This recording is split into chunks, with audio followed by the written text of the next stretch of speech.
어제 그 뉴스룸 단독 보도로 지금 알려진 건데 뭐 정말 지금까지도 여파가 상당합니다. 물리치료사가 후배 치료사를 성추행했다라는 거잖아요. 네, 유명 물리치료사라고 합니다. 시범 강의를 하고 있었는데 그러다가 그 시범 대상이 된 후배 치료사를 성추행한 혐의를 받고 있습니다. 이 수업은 지난 2021년 9월 5일에 이 비대면으로 이루어졌는데 당시에 40명 정도 되는 수강생들이 보고 있었다고 합니다. 강사가 된 사람은 강사는 업계에서 무척이나 좀 유명한 물리치료사였고요. 조교는 10년 차 후배 물리치료사였습니다. 이 공개된 영상을 보면 남성이 엎드려 있는 여성의 신체 부위에 손을 댄 채로 강의를 진행하고 있는 모습이 담겨 있는데 이 남성은 여성의 몸을 아무런 거리낌 없이 만지고 있는 듯한 모습입니다. 자, 저런 식으로 강의가 진행이 될 거라고 미리 귀뜸을 해줬느냐도 좀 궁금합니다. 그게 가장 어떻게 보면 중요한 포인트죠. 또 그 부분을 좀 피해자가 많이 문제 제기를 하고 있고요. 이렇게 강의할 거라고 이미 또 미리 동의를 받은 적도 없고 내용 자체를 전혀 모른 채 시연에 들어갔다라고 해요. 그래서 사실은 통상적으로 이제 여성의 어떤 중요한 부위들이 있는데 그런 곳을 가리거나 뭐 수건을 덮거나 이런 것들이 일반적으로 되는데 그런 동의도 구하지 않았고요.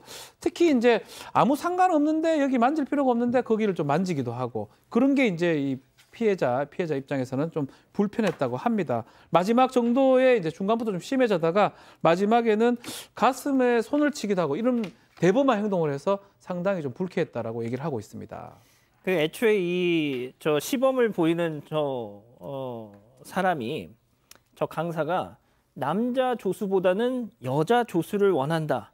남자는 무겁고 뻣뻣해서 내가 이렇게 시연을 하기 불편하니까 몸집이 작은 여성 어시스턴트를 구해달라. 뭐 이런 선호한다. 뭐 이런 뜻을 밝혀서 이 피해자분이 그럼 제가 하겠습니다라고 했다는 것이죠. 자, 피해자 이지혜 씨. 뭐 보셔서 아시겠지만 얼굴을 공개했습니다. 자, 그 상황 직접 들어보시죠. 가슴이나 엉덩이를 만지는 일들이 굉장히 많았고요. 사실 가슴을 주무르거나 다음 세션을 넘어가겠습니다 하면서 엉덩이를 툭 때리거나 그다음에 배 위에 손을 올려놓고 다른 이야기에 강의를 하거나 허벅지를 쓸면서 강의를 하거나 이런 행위들이 가장 힘들었어요. 그리고 엉덩이를 계속 만지는데 손가락으로 계속 주물주물 하듯이 만지는 것, 옆구리 이런 것들이 제일 힘들었어요. 교육 영상을 증거자료로 얻어서 변호사와 함께 같이 세봤는데 66회 정도가 나오더라고요. 그것도 이제 너무 애매한 부분은 빼고.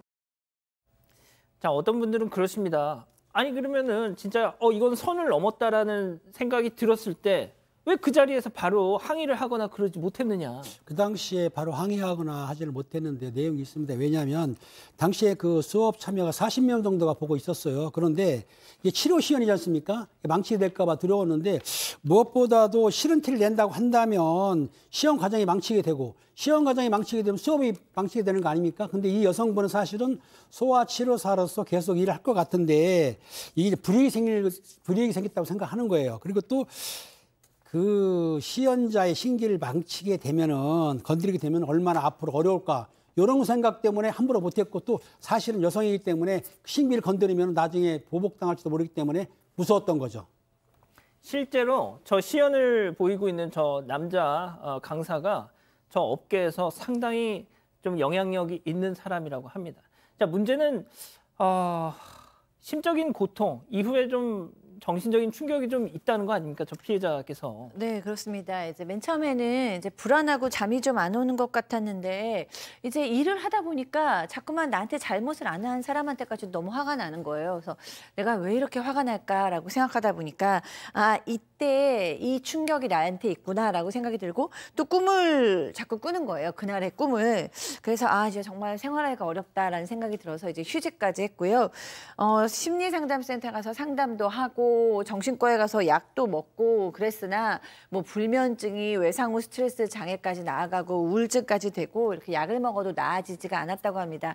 그래서 이제 더 이상은 안 되겠다라고 생각해서 고소를 하시게 되었다고 합니다.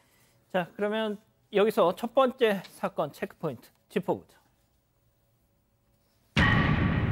증거 불충분이라뇨? 자, 좀 변호사하고 좀 전에 얘기를 했지만 한 66회의 어떤 강제추행 부분들을 성추행 부분들을 확인을 해서 경찰에 이제 수사 요청을 했고요. 근데 결과를 갖고 경찰은 어떤 강제추행의 의사 이런 것들이 없고 증거가 좀 부족하다고 봤던 것 같아요. 무혐의로 이렇게 불송치를 했는데 여기에서 이 검찰에 이제 이의 신청을 할 수가 있습니다. 지금 경찰에 이렇게 처분을 한다면 검찰은 경찰의 수사를 보완하라고 요청할 그런 상황입니다. 검찰이 일단 보완 수사를 하라고 했으니까 저 영상 속 강사의 행동이 성추행인지 그걸 입증하는 게 이제 일단은 관건이 되겠네요. 그렇죠.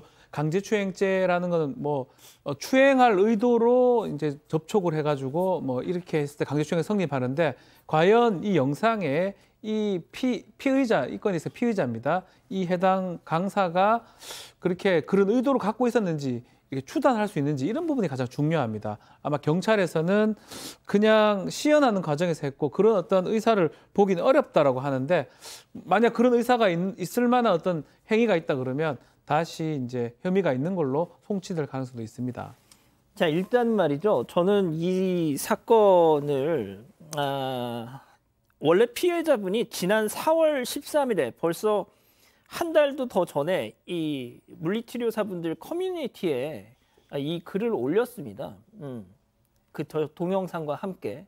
그러니까 이 물리치료사들 커뮤니티니까 그 진짜 현직에 있는 분들이 저 영상에 대한 본인들의 생각을 쭉 하지 않았겠습니까?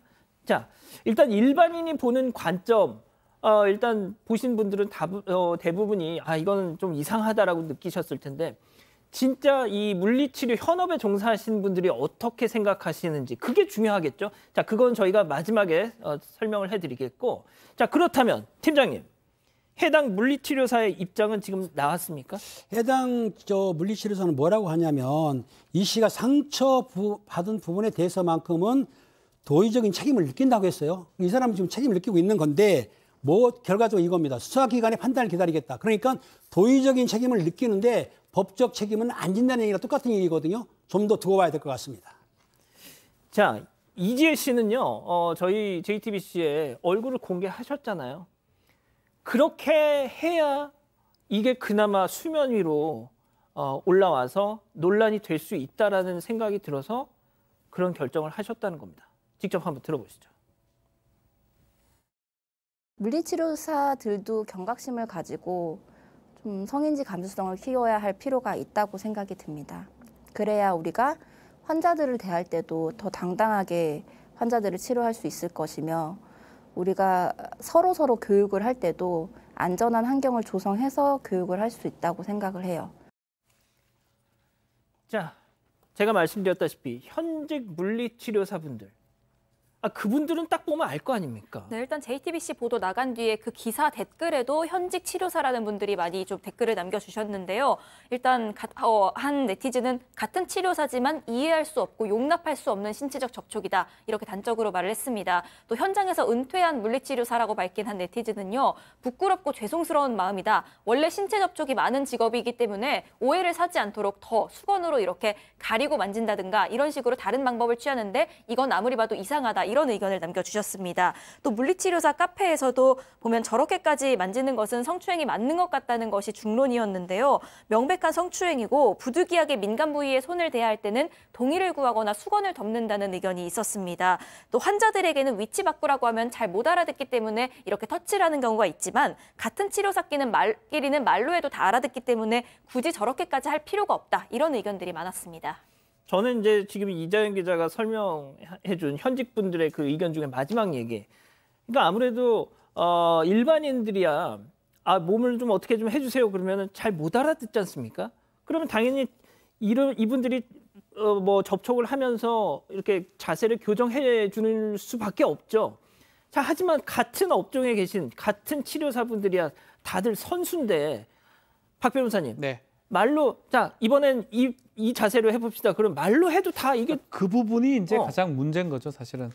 손님, 뭐 고객이라면 저게 성립할 수도 있을 것 같긴 한데 아마 물리치료사끼리는 대화가 될 거거든요. 뭐 사실 제 동생이 물리치료사입니다. 현재 물리치료사인데 본인들끼리 하는 대화들이 있기 때문에 그걸 굳이 이렇게 저렇게 할 수 있고 또 이 다른 사람의 어떤 물리치료사들이 보는 시각이라는 거는 무시를 못할 것 같은데 경찰하고 수사기관에서는 좀 다른 판단을 했던 것 같습니다. 그러니까요. 이거는 뭐 일단 피해자분의 주장인데 앞서 말씀드린 대로 저 강사가 워낙 그 업계에서 명망도 높고 영향력이 있는 사람이다 보니까 심지어 이 피해자가 소속이 돼 있는 그 센터의 임원들조차도 경찰에 가서 이건 문제 없는 거다 이렇게 증언을 했다는 겁니다.